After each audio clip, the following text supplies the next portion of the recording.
अभी तक आपने देखा? अब साले तू बता, तूने कुछ करना है या नहीं?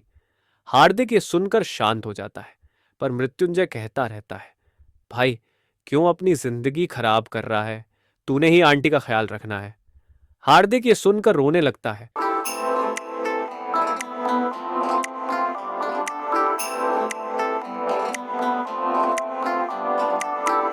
हमारी कहानी मनोरंजन करने के लिए तैयार की गई है और हालांकि यह विभिन्न स्रोतों से प्रेरणा ले सकती है, लेकिन इसका उद्देश्य वास्तविक दुनिया के तथ्यों या सच्चाई का प्रतिनिधित्व करना नहीं है। अब आगे। हार्दिक के पास कॉल आता है।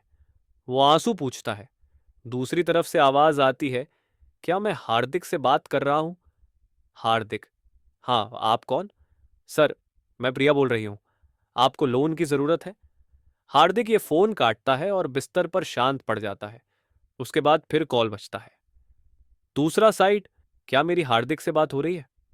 हार्दिक, जी आप कौन? दूसरी तरफ से आवाज आती है, हाय हार्दिक, मैं कार्तिक बोल रहा हूं। आप हाल ही में हमारी कंपनी में इंटरव्यू के लिए आए थे। तो मैं बताना चाहूंगा आप सिलेक्ट हो चुके हैं। आपको हम सोमवार तक ईमेल भेज देंगे। आप एचआर प्रियंका को जानते होंगे, आपसे संपर्क करेंगी, कुछ औपचारिकताएं पूरी करेंगे। हार्दिक हैरान होता है और सोचता है कोई पागल बना रहा है, पर प्रियंका का नाम सुनकर उसका विश्वास होता है और वो खुशी के मारे नाचने लगता है। कार्तिक को भी थैंक यू कहता है और खुशी के मारे किस भी दे देता है। कार्तिक बधाई हो बोलकर फोन रख देता है। हार्दिक फिर से मृत्युंजय को कॉल करता है। मृत्युंजय बाहर आकर कॉल उठाता है। हाँ बोल, क्या हुआ? किसके साथ गप्पे मार रहा था इतनी देर से? हार्दिक, बीसी, तू पूछ रहा था ना भविष्य की योजना क्या है, कुछ करता क्यों नहीं है? तो सुन भोसदी के, तेरा बाप ना इंटरव्यू दे रहा है इतने टाइम से और मेहनत कर रहा है। नल्ला नहीं है तेरा भाई। और अभी और सुन, तेरे भाई का सिलेक्शन हो गया है, जा रहा है अपनी नई उड़ान भरने। अब मृत्युंजय खुशी के मारे उछलता है और कहता है, बहन के लोड़े, बधाई हो मेरे चीते को, पर मेरी क्यों मार रहा है? और बीसी, अब तो बड़ा सेलिब्रेशन बनता है। अब दोनों भाई पूरी दिल्ली की मार लेंगे, सबको बताएंगे उनके बाप आ रहे हैं। हार्दिक, हाँ ठीक है, अभी ऑफिस वालों के साथ मजे मार। हार्दिक की मां अमृत अभी भी दुखी थी। हार्दिक उनको जाकर पीछे से गले लगा लेता है और उनको गाल पर किस करके सॉरी बोलता है। इधर मृत्युंजय अंदर जाकर देखता है, यहां सभी ने अपने लिए शॉट्स मांगे हैं। मृत्युंजय के नाम पर सभी चीयर्स करते हैं। मृत्युंजय उसके बाद सबको कहता है, दोस्तों प्लीज इस गरीब पर रहम करना, हमारी अभी सैलरी नहीं आई है। सिमरन कहती है, हम क्यों सोचे तुम्हारे बारे में, और सब हंसते हैं। ऑर्डर आने के बाद पूजा सिमरन से प्रतिस्पर्धा लगाती है। सब उनको खुश करने के लिए टेबल पर हाथ मारते हुए चिल्लाते हैं, चक चक चक, और सिमरन जीत जाती है। मृत्युंजय धीरे से बोलता है, हप्सी मैम। फिर सारे लोग खाते हुए अपनी बातों में लग जाते हैं। कोई भी रैंडम बातचीत शुरू कर देता है, पर ऐसा करते समय सिमरन अचानक से मृत्युंजय से सिगरेट का पूछती है। मृत्युंजय हैरान हो जाता है और बोलता है, मैम आप सिगरेट कब से? सिमरन बोलती है, जब तुम फूकते हो तो मैं पूछती हूँ, क्यों पी रहे हो? बस जैसे तुम चाय सुट्टा करते हो, मैं दारू सुट्टा करती हूँ। मृत्युंजय पहली फुर्सत में स्मोकिंग रूम में बियर लेकर पहुंच जाता है। मृत्युंजय वहां आकर बोलता है, मैम मैंने कभी उम्मीद नहीं की थी, मैं ये दिन देखूंगा। सिमरन, क्यों? कभी किसी लड़की को सिगरेट नहीं देखा? तुम लोगों ने इसका पेटेंट लिया है क्या?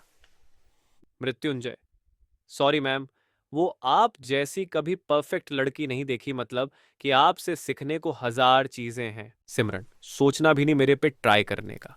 मृत्युंजय की ये सुनकर फट जाती है और सिमरन जल्दबाजी में बियर लेकर भर आ जाती है। मृत्युंजय भी पीछे आता है और सिमरन को कहते हुए सुनता है कि ये तो मेरे वाला गाना है। सिमरन ये बोलकर बियर को बॉटम्स अप मारते हुए फ्लोर पर पहुंच जाती है। सब खा पीकर डांस फ्लोर पर आने लगते हैं और आतंक मचा देते हैं। फिर सिमरन सबके साथ नाचने लगती है। थोड़ी देर बाद डीजे रोमांटिक गाना लगा देता है, जिस पर सिमरन मृत्युंजय की शर्ट पकड़कर उससे डांस फ्लोर पर खींच लेती है और कपल डांस करने लगती है। भीड़ में दोनों डांस कर रहे हैं और किसी टीम के साथी का ध्यान नहीं जाता। विजय भी और लड़कियों को पूछता है अगर वो उसके साथ डांस करें, लेकिन कोई लड़की नहीं आती तो वो एक लड़के की कमर में हाथ डालकर डांस करने लगता है। सिमरन मृत्युंजय के कान में बोलती है, मुझे नहीं पता था मेरी टीम में इतना अच्छा डांसर है, कहाँ छुपा कर रखा था इसे? जरूर बहुत सारी लड़कियों को नचाया होगा। मृत्युंजय जल्दबाजी में कहता है, मैम मैं बस आपको फॉलो कर रहा हूँ, और मैं इतना खराब डांसर हूँ कि मेरे साथ कोई डांस नहीं करता। डीजे अनाउंसमेंट करता है कि ये आखिरी गाना है, तो वो सबके साथ डांस के लिए आ जाते हैं। उसके बाद वो अपने टेबल पर आते हैं तो विजय कहता है, मैम, आपके शॉर्ट्स अभी तक रखे हैं, आपको ये खत्म भी करना होगा, नहीं तो पाप लगता है। सिमरन उन्हें एक बारी में खत्म कर लेती है और सब बाहर आ जाते हैं। मृत्युंजय और विजय चर्चा करते हैं कि अब यहां से कैसे जाना है, तो वो लोगों को उनके इलाकों के हिसाब से बांटते हैं। जब ये नोटिस करते हैं कि सिमरन लड़खड़ा रही है, विजय मृत्युंजय से कहता है कि ध्यान से ले जियो, इन्हें और कोई दिक्कत हो तो बताइयो। सिमरन मृत्युंजय से कहती है, लाओ मुझे चाबी दो, आज गाड़ी तेरा भाई चलाएगा, तुम्हें रेस करनी थी ना, आओ मुझसे रेस लगाओ, तुम बच्चे हो अभी। मृत्युंजय, मैम, हमें कोई जल्दी नहीं है, हम इस रात का लुफ्त लेते हुए आराम से चलेंगे। सिमरन, ठीक है दोस्तों, पार्टी मेरे घर पर होगी, चलो। विजय, ठीक है मैम, अभी दारू लाता हूं। मृत्युंजय विजय को आंख दिखाता है और सिमरन से कहता है, मैम, आज नहीं, हम लोग बहुत थक गए हैं, हम सब बाद में प्लान करते हैं। सिमरन, कहा था, तुम सब अभी बच्चे हो, इतने में थक गए, जब जिलती नहीं है तो क्यों पीते हो? विजय मृत्युंजय से पूछता है। भाई तू देख लेगा ना?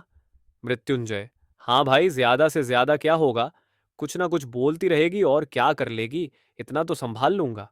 दोनों सहमत होते हैं और एक दूसरे को गले लगाते हैं, अलविदा कहने से पहले।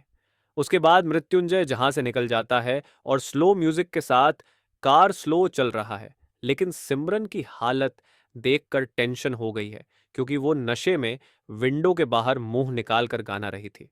थोड़ी देर गाड़ी चलाने के बाद उसी पुलिस को बैरिकेड्स मिलते रहे।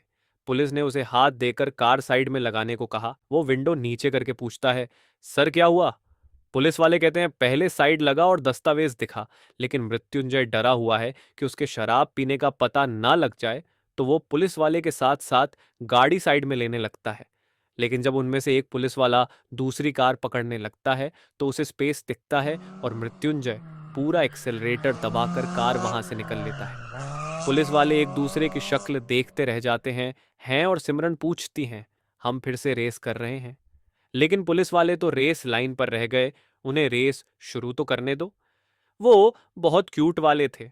बाकी लोग कार में खुश हो जाते हैं कि मृत्युंजय ने आज बचा लिया और सिमरन उनकी आवाज सुनकर उन्हें डांट कर बिठा देती है। मृत्युंजय फिर सबको एक एक करके घर छोड़ने लगता है और मैप के अनुसार सिमरन का घर सबसे बाद में है। वो इस स्थिति में सिमरन को अकेला नहीं छोड़ना चाहता था, लेकिन उसकी मम्मी का कॉल आ जाता है कि कहाँ हो, इतनी देर हो गई, जिस वजह से वो किसी को अपने साथ नहीं रोक पाया और सिमरन को अकेले छोड़ने आना पड़ा। मृत्युंजय की फटती है कि सिमरन के घर वाले क्या सोचेंगे अगर वो इतने नशे में गई तो। मृत्युंजय उसे पुष्टि करता है कि उसके घर में कौन कौन है। सिमरन बताती है, मेरे घर वाले अपने घर में रहते हैं, मैं अपने घर में अकेली रहती हूँ, मैं अकेली हूँ, ये बोलती ही रोने भी लग जाती है। मृत्युंजय उसे शांत करने के लिए बोलता है, मैम, आप क्यों टेंशन ले रही हो, आप अकेली नहीं हो, बहनचोद, हमारे पास पूरी टीम है। सिमरन हंसने लगती है, हमारे पास पूरी टीम है बहनचोद, तुम भी बहनचोद हो, हमारी टीम तो बड़ी चुदक्कड़ है बहनचोद। मृत्युंजय, मैम, क्यों मेरी इज्जत उतार रही हो? आ गया आपका घर, अब बस रहम खाओ मुझ पर। मृत्युंजय पूछता है, आपका पर्स कहाँ है? सिमरन, क्यों सर, आप मुझे लूटने वाले हो? ऐसा मत करो, मेरा बॉस मुझे थोड़ी सी ही सैलरी देता है, वो बहुत कंजूस है। मैम प्लीज घर की चाबी दे दीजिए। सिमरन, ओ चोर सर, आप इतने क्यूट हो, ये लो चाबी, बस घर का सामान मत फैलाना। मृत्युंजय सिमरन को घर के अंदर लेकर जाता है, लेकिन अंधेरा होने के कारण जब वह स्विच बोर्ड ढूंढने लगता है तो सिमरन किसी चीज से टकरा जाती है। मृत्युंजय फ्लैश लाइट ऑन करके देखता है कि वो गिरी हुई है, तो वो लाइट ऑन करता है और देखता है कि सिमरन का खून निकल रहा है। वो दवाइयों का पूछता है, लेकिन सिमरन रो रही होती है और कहती है कि मुझे टेबल ने मारा, तुम भी इसे मारो। मृत्युंजय उठकर दवा ढूंढता है, लेकिन उसे नहीं मिलती, तो वो किचन से हल्दी लाकर लगा देता है और उसे उठने के लिए कहता है, लेकिन वो उठ नहीं पाती, तो वो उसे गोदी में उठा लेता है। सिमरन कहती है, क्या कर रहे हो, छोड़ मुझे। मृत्युंजय उसे उसके कमरे में लेकर जाता है। सिमरन कहती है, तुम क्या करने वाले हो, मुझे किसी को कॉल करना है क्या? मृत्युंजय, नहीं, आपको कॉल करने की ज़रूरत नहीं है, मैंने आपको बचा लिया। सिमरन, वाह सुपरमैन, चलो सुपरमैन। बेडरूम में अंधेरा होता है लेकिन बाहर की लाइट से बेड दिख रहा है। मृत्युंजय बेड के पास उसे गोदी में लेकर पहुंचता है और सिमरन ने उसे गर्दन से पकड़ रखा होता है। मृत्युंजय का पैर बिस्तर से टकराता है और झटका लगने पर सिमरन उसे किस कर देती है। मृत्युंजय हैरान होकर उसे छोड़ देता है, लेकिन सिमरन ने उसे गर्दन से पकड़ा हुआ था, तो मृत्युंजय उसके ऊपर बेड पर गिर जाता है।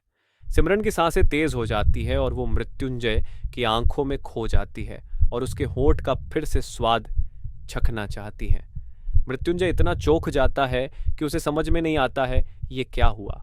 जब मृत्युंजय कुछ नहीं करता तो वो उसे दोबारा किस करने लगती है और फिर स्मूच करने लगती है। मृत्युंजय भी इसमें बहक जाता है और दोनों की आंखें बंद रहती हैं और बस दोनों एक दूसरे की किस में इतना डूब जाते हैं। मृत्युंजय इतना बहक जाता है कि वो सिमरन की गर्दन पर किस करने लगता है और दूसरा हाथ उसके बालों के साथ खेल रहा है। वो फिर से स्मूच करने लगता है, तब उसका कॉल आता है। उसकी आंखें खुलती हैं और पीछे हट जाता है।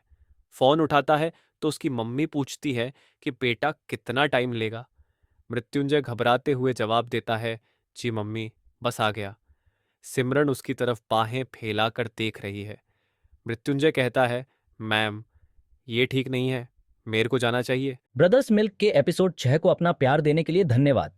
हमें कमेंट्स बताइएगा, अगर आप कभी ऐसी स्थिति में फंसेंगे तो आप क्या करेंगे, और क्या मृत्युंजय सुप्रिया को धोखा दे देगा। जाने के लिए सब्सक्राइब करें द इंडी सागा।